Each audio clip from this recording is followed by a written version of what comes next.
بسم اللہ الرحمن الرحیم۔ السلام علیکم ناظرین۔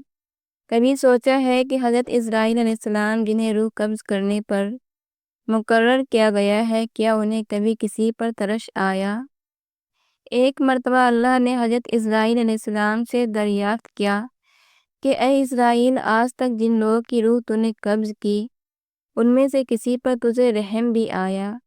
حضرت اسرائیل علیہ السلام نے عرض کیا، اے پروردگار، تو خوب جانتا ہے کہ روح قبض کرتے وقت ہمیشہ میرا دل دکھتا ہے، لیکن تیرے حکم سے سرتابی کی مجال کہاں؟ اللہ نے پوچھا، یہ بتا تجھے سب سے زیادہ رحم کس پر آیا؟ الہی، ایک موت ایسی ہے جو بھلائے نہیں بھولتی، اور وہ غم ایسا ہے جو تنہائی میں بھی میرے ساتھ رہتا ہے۔ ایک کشتی مردوں اور عورتوں سے بھری ہوئی سمندر میں سفر کر رہی تھی۔ تو نے حکم دیا اس کشتی کو فنا کر دے۔ میں نے کشتی کو پاس کر دیا۔ تو نے فرمایا سب مردوں اور عورتوں کی روحیں قبض کر لے، لیکن ایک عورت اور اس کے نوزائیدہ بچے کو چھوڑ دے۔ میں نے اس حکم کی بھی تعمیل کی، سب کی جانیں قبض کر لی، ایک بہتے تختے پر ماں اور اس کا بچہ رہ گئے، اور پھر وہ تختہ سمندر کے کنارے پر پہنچ گیا۔ میں اس ماں اور بچے کی جان بچ جانے سے بہت خوش ہوا، لیکن پھر تیرا حکم آیا، اے اسرائیل، جلد ماں کی روح قبض کر اور بچے کو اکیلا چھوڑ دے۔ اے باری تعالیٰ، تو خوب جانتا ہے یہ حکم پا کر میرا کلیجہ کانپ گیا تھا۔ مجھے اس شیر خوار بچے کو اس کی ماں سے الگ کر کے جس قدر تکلیف پہنچی تھی، لیکن وہ بچہ برابر یاد آتا ہے۔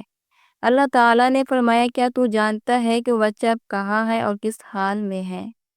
اللہ نے فرمایا، اے اسرائیل، سن، جب تو نے ماں کی روح قبض کی اور بچے کو تنہا چھوڑ دیا تو ہم نے سمندر کی ایک موج کو حکم دیا کہ اس بچے کو احتیاط سے ایک ویران جزیرے میں ڈال دے۔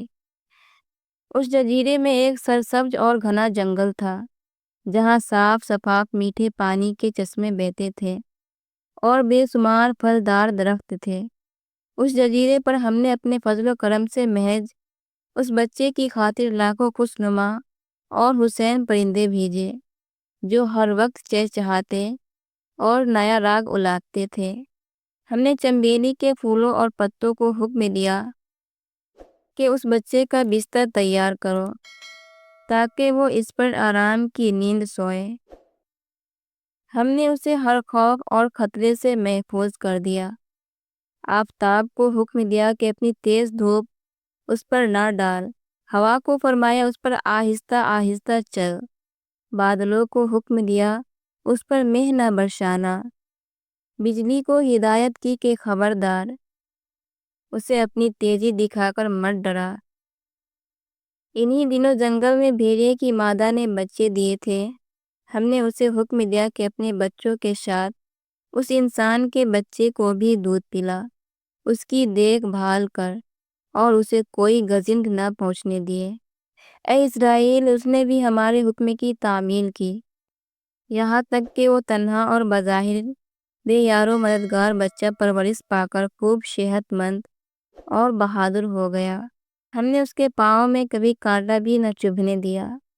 دنیا جہاں کی نعمتیں اسے عطا کی اور وہ ان کا شکر بھی ادا نہ کرتا تھا۔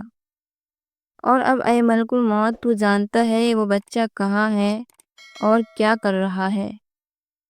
حضرت اسرائیل علیہ السلام نے سجدہ کرتے ہوئے عرض کیا، تجھی کو علم ہے اے میرے پروردگار۔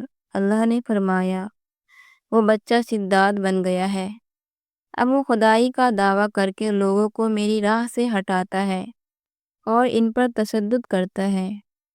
بھائیو، یہ وہ لمحہ تھا جب ملک الموت کو بھی ترس آ گیا، مگر اللہ کی حکمت سب پر غالب ہے۔ یہی بچہ بڑا ہو کر شداد بن گیا جس نے خدائی کا دعویٰ کیا۔ سبق یہ ہے کہ اللہ کی نعمتوں کا شکر ادا کرے، ورنہ غرور انسان کو ہلاکت تک لے جاتا ہے۔